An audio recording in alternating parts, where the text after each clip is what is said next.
Our opening words this morning are in our hymnals, number 435, and we'll read these words together.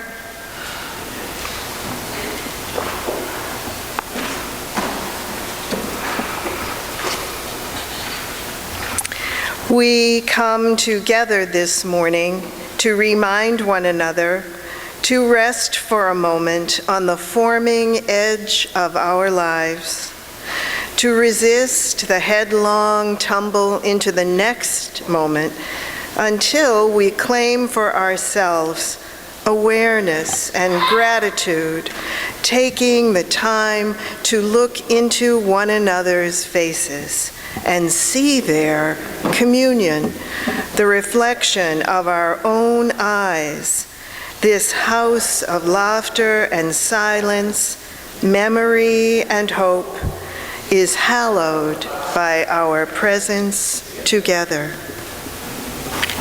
Our prayer this morning is followed by a time of meditation, and then we'll sing together Spirit of Life, which the words of which you can find in your order of service. The music is number 123 in your hymnals. We radiate our energy, our dream power, to all those who have given up hope, to all those who are numbed by luxury or deadened by poverty, to all those whose disease of mind or body causes them to forget the breath of life still within them, and the dying that is within everyone. We give thanks to the unknown source within, into which we expand when we dream, and from which we draw, and we call this holy.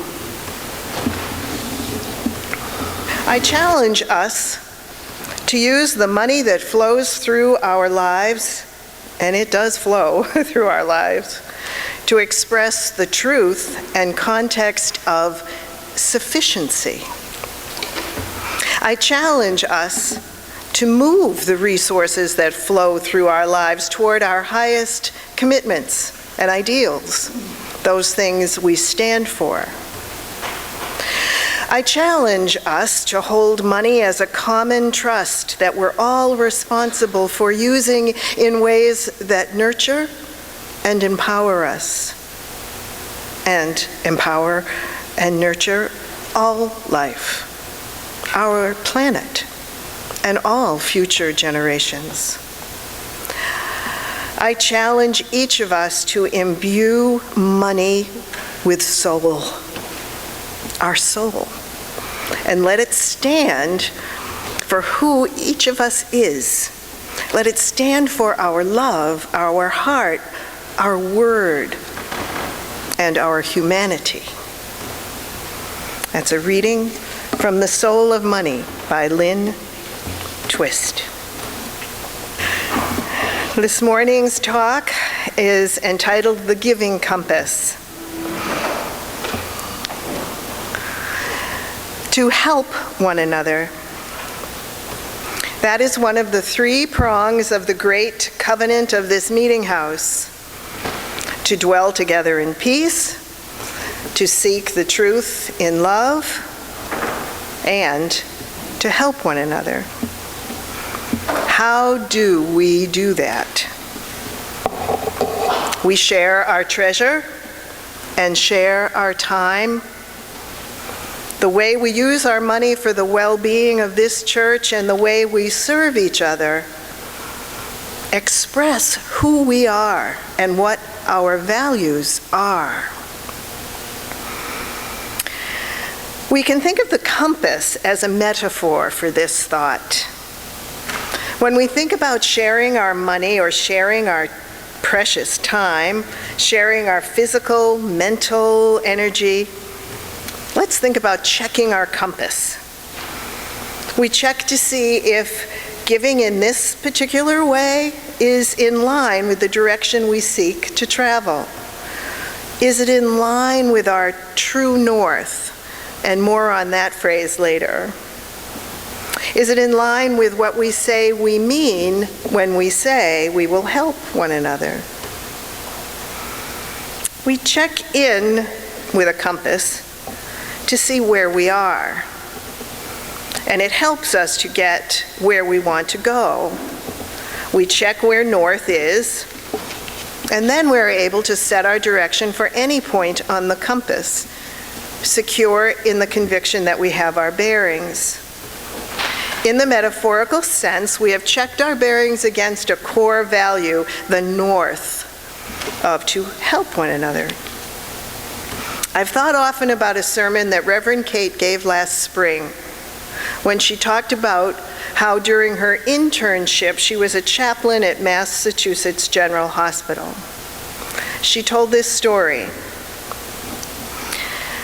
She said, "We were gathered for the day with student chaplains from many other hospitals, and we were all doing this exercise together." And in the context, I think it's that they were asked to form some sort of a group sculpture to express what their journeys as hospital chaplains had been like.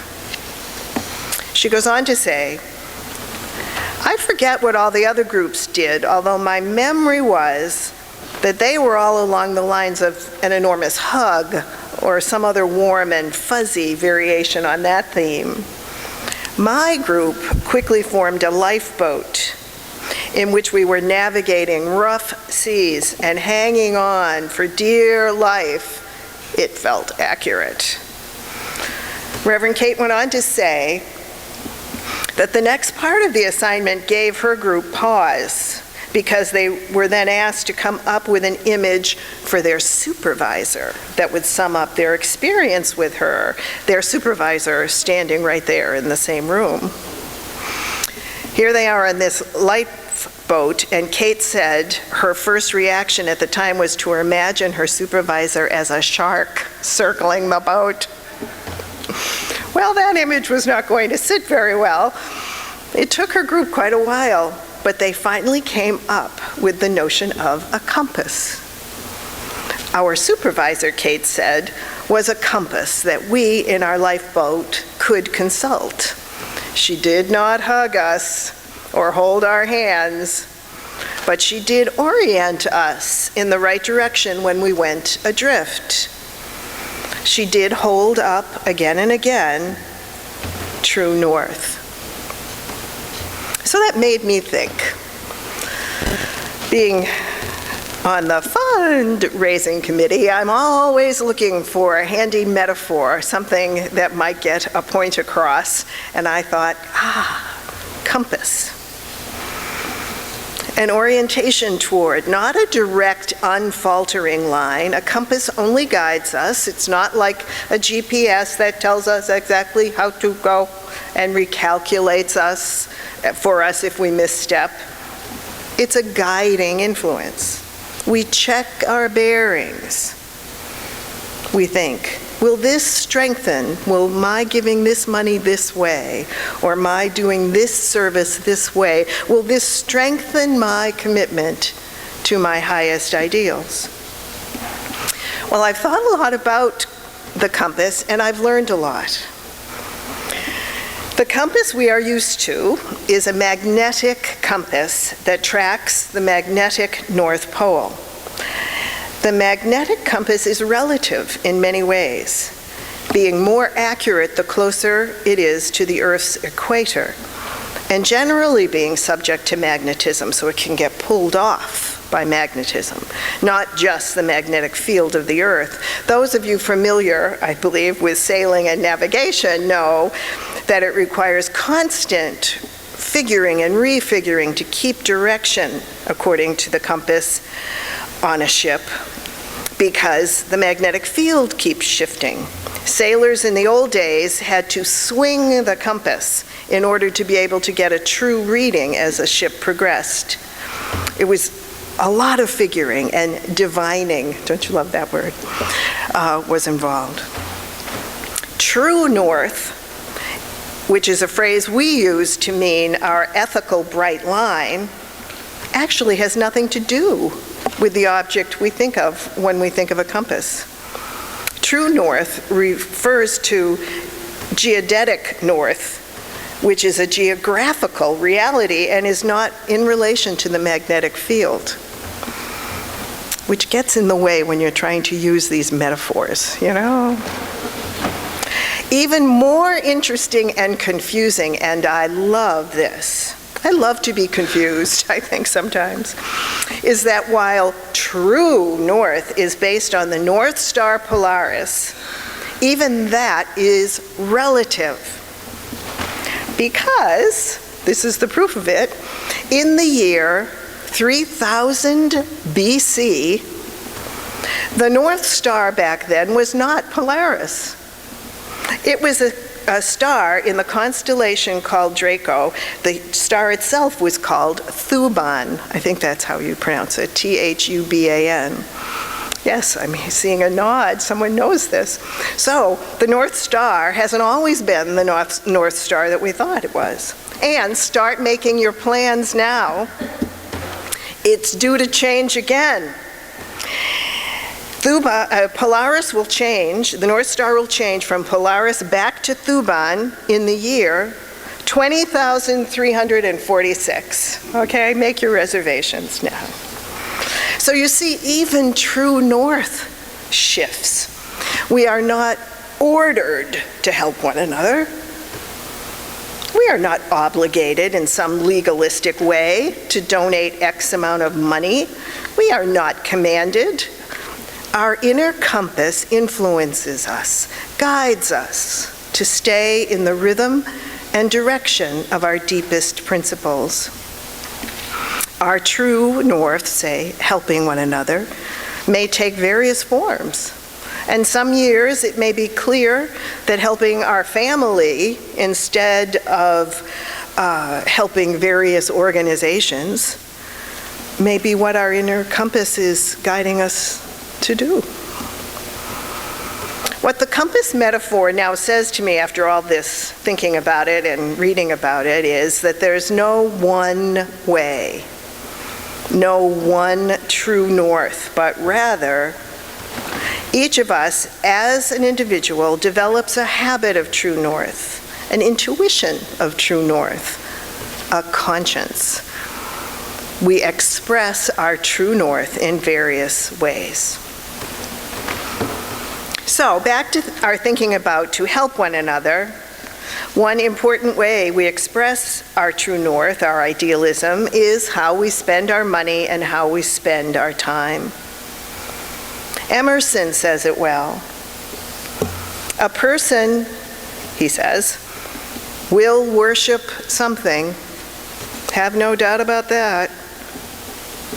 We may think our tribute is paid in secret in the dark recesses of our hearts, but it will out.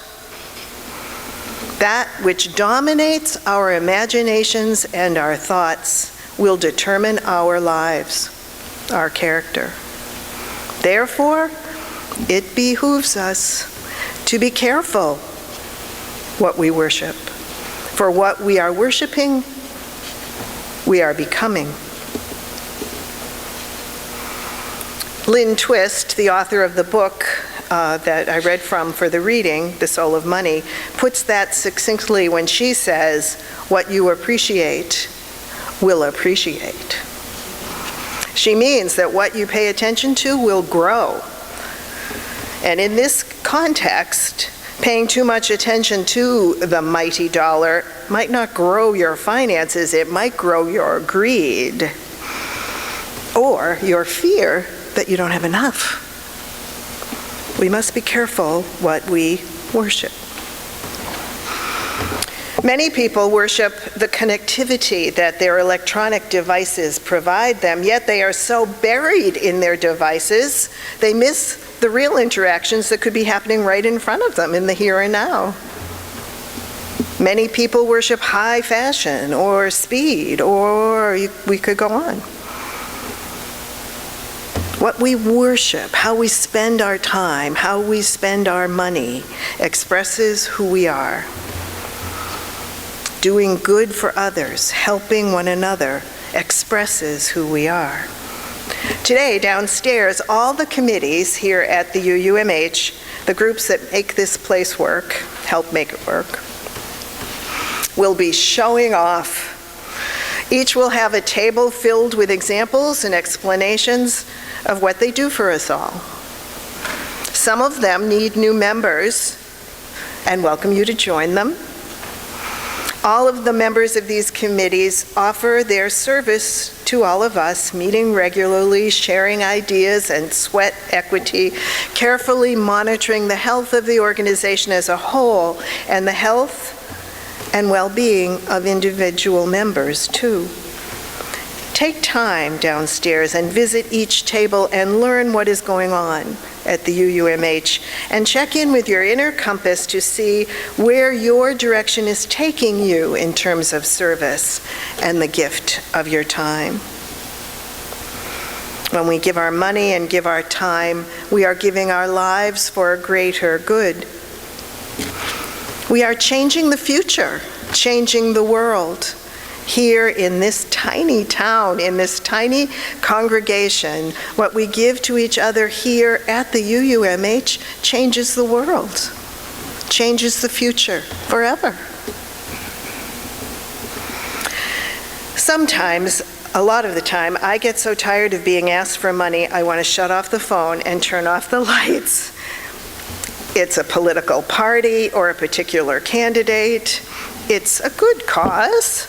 A wonderful cause, feeding the hungry, saving the planet, justice for all. But the requests pile up and the mail arrives every day like a blizzard. Good causes, but choices have to be made. A direction has to be chosen. It might be the road less taken that I choose, that tiny startup nonprofit digging wells in Bosnia, or it could be a famous, huge organization like Save the Children. I might decide to give a little bit to many, many programs. Or I might decide to give the bulk of what I'm able to give to just one. The directions I can choose to take are many, but my guide, my compass, has a clear north. While it may shift, it influences my direction. I rely on that kind of guide to enable me to make decisions along my journey. I want my contribution to make a difference for good. I want my money and my time to go where I feel, as William James said over a century ago, quote, most deeply and intensively alive and active. At such moments, there is a voice inside which speaks and says, "This is the real me," unquote. That voice is the inner compass. My priorities shift as do my resources, so my direction shifts too. But I am guided deeply by a simple principle to help one another. I'm committed to that as my guide, and that orients me in the direction I want and need to head in. My dad was a court officer in Central District Court, and he didn't make 2 cents. I suspect they still don't make 2 cents, but I'm not sure. But back in those days, they didn't make 2 cents.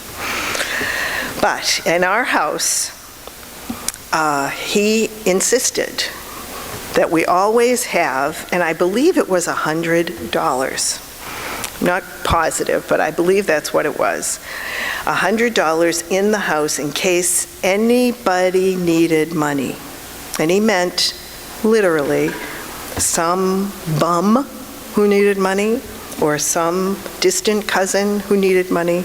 He wanted that, and he wanted that in the house so he was able to get to it. And my mother believed in tinfoil deeply. And what I mean by that is, if you've seen My Big Fat Greek Wedding, you know how the father runs around and spritzes everything with Windex and cures everything with Windex? Well, my mother thought she could cure everything with tinfoil. So she wrapped this $100 stash in tinfoil because that would prevent it from burning down if the house caught fire. And it rested underneath a floor lamp in the front hall for as long as they lived in that house. And if he gave away $20 to somebody, it was my mother's job to make sure that $20 was put back. So I think of him when I think about idealism. There was nothing more important to him for his own sense of who he was than to be able to be that guy who could give you what you needed when you needed it. As a community, we share history and we create dreams for ourselves. We work together in the here and now to sustain this moment in time into our future.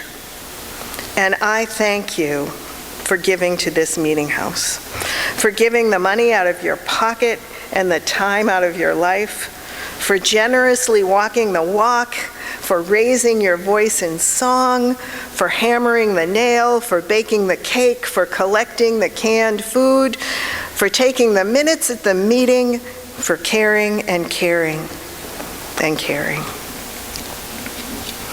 I invite you now to do a kind of prayer with me. I'm going to say the words out loud for you first, because we are Unitarian Universalists after all, and we don't want to get snared into saying something out loud we don't think we believe in, right? So I'll say the words first, and you get to decide if you want to echo them with me when I ask you to. And when I ask you to, I'll also ask you to stand and to find somebody near you and to repeat these words to the other. Okay? But first I'll say them. Your life is sacred. Your life is the gift of the earth we celebrate now. Your actions and feelings, your ideas and dreams, your body and blood are the stardust of the universe. Your power to love, to grow, to free and be free shapes this moment and thus changes the future forever. So, if you would stand and find someone or someone's near you and say this to each other.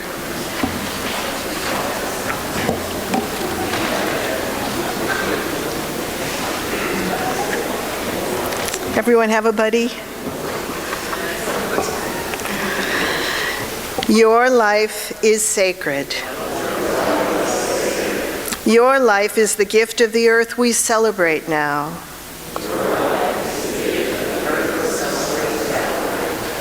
Your actions and feelings,